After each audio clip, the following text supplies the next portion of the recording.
Hi, you're watching the Inside Racing and this is the BTCC. The BTCC from Great Britain. 4 letters that stand for authentic, good motorsport for the British Touring Car Championship.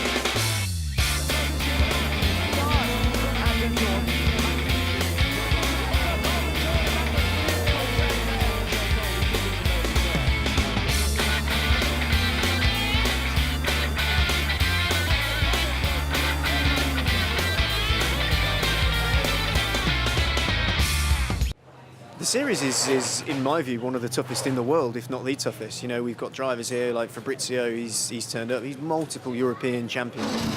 If anyone hasn't watched it yet, no doubt if they're watching today, then they will see the action. Yeah, there's a lot of contact, a lot of hard racing, and it always looks good from the outside. It's a brilliant chat championship. I mean, it's a very tough chat championship to win. The competition's very, very good. A competition with over 20 sports cars, contested on the fast race circuits of Britain.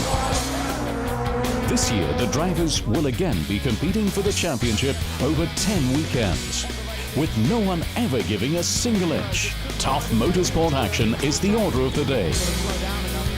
Top race drivers in fast sports cars, touring car racing the way it's meant to be.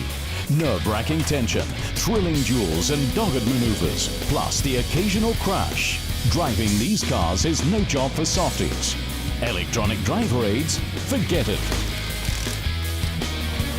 7 different car makes are involved this season. 7 makes and even more vehicle models. Just one example, this BMW 3 Series.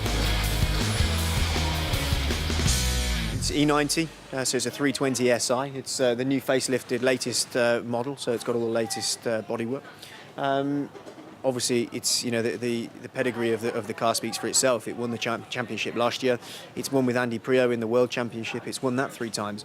It's a good, strong car. You know, that's the nice thing. It's been designed and built properly. And for the BTCC, I think we need a well-built car. It's especially when refueling that the other car catches the eye. Its driver gets the tank filled up not with petrol, but with liquefied petroleum gas, LPG, an alternative fuel that's thus now also entering the BTCC. 2 cars are already using this fuel this season and will therefore be literally hitting the gas. People get scared by different. You know, we're running an LPG turbo this year, which is greener, cleaner and cheaper, but is it faster? At the moment, it's looking like it's 1 and 2 in the speed traps, but only by 0.1 of a kilometre an hour. It's very, very close. And at the moment, we're just working very hard with the chassis to make it a little bit better through the corners, but it's all looking very good. We're a lot better starting this year than we were last year.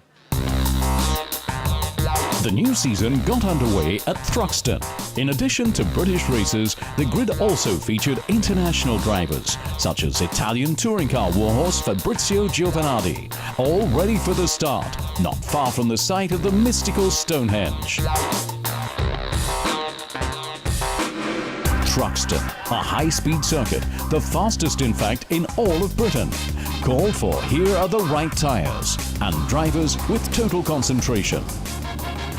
But they've all waited long enough. Finally, they can head off again, and on a race Sunday, no less than 3 times, for 16 laps at a go. Slow start, lights out, away we go, and Giovanardi gets off the line of Matt Jackson, slow in the BMW. It is tough. You know, it's tough on the guys because the nature of BTCC, there's you know, its fair share of contact, and the cars generally come in with a little bit of damage. So to keep on top of that during the day is tough. And of course, it's very important not to have a big shunt at any point during the day because you know, you're then on the back foot for the rest of the day. But yeah, it's a busy day. Setup and tyre pressure get checked only in pre-race qualifying. Pit stops during the race only in absolute emergencies. All of the drivers run the same tyres, a common standard to keep chances equal. It's just a very important part of the race weekend is getting them to last the whole race and be as quick as you possibly can at the last lap, and then hopefully that'll be as close as possible to your quickest lap at the first lap of the race. So it's very important. The front-wheel drive cars tend to use the tyres a little bit harder, but with the new tyre introduced for this year, we're finding that it actually lasts a lot better over a race distance, so that should make for closer racing in this year's championship. But a great tyre. The great man of the first race weekend, Fabrizio Giovanardi in his Vauxhall. In total, 3 different winners, who each picked up 15 points. A thrilling, highly promising first race day in the BTCC 2010.